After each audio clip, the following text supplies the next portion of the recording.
Hey guys, what's up? This is Aaron of Team Red Ninjas, and on this video, ipapakita ko sa inyo kung paano po tayo makakapag-transfer ng uh, funds sa third party or unenrolled accounts in your BPI, okay? Using the QR code.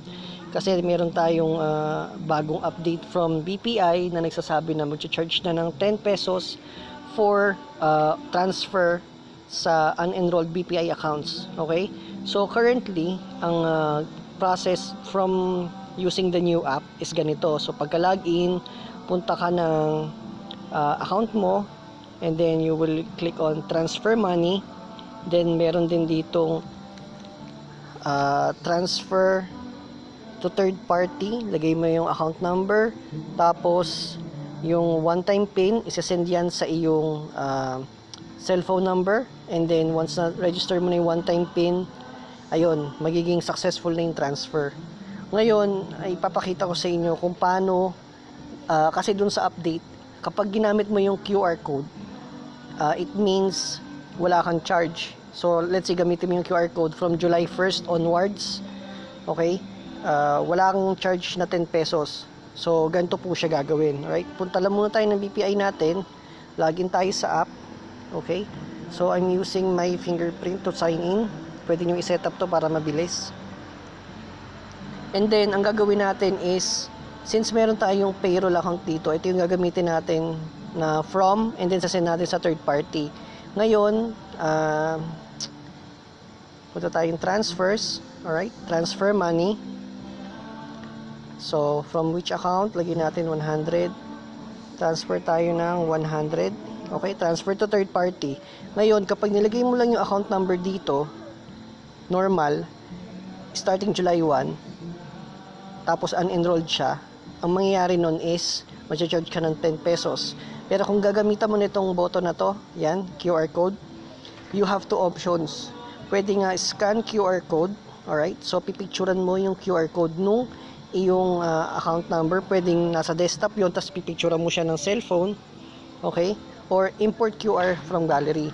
So mas maganda kung import QR from gallery kasi nga what will happen is isasend lang sa iyo nung third party unenrolled account yung kanyang QR code.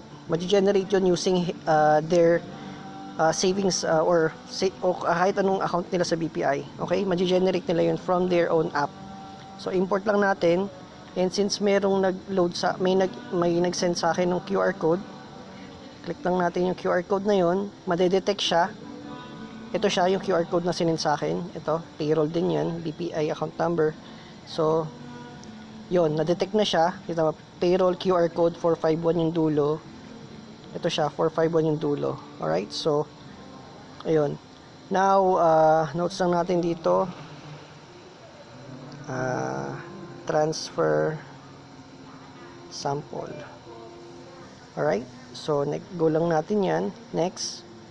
And then, of course, magko-confirm pa rin to ng ating pin code or yung papakita natin. So, ayan. Confirm lang natin. Ayan, one-time pin, isasend siya sa number natin. Send me the code. So, yung number na yan, ito rin yung gamit kong cellphone. Antayin lang natin.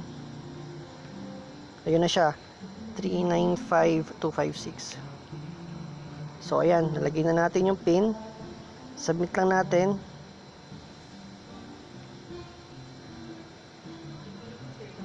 Okay. So, successful na yung transfer natin ng 100 pesos. Going into that account. Payroll, wala tayong babayaran kasi nga ang ginamit natin is QR code. Alright, so that's it for this video. Thanks for watching. For more updates and other videos, tutorials, subscribe kayo sa channel natin, and see you on the next one. Bye now.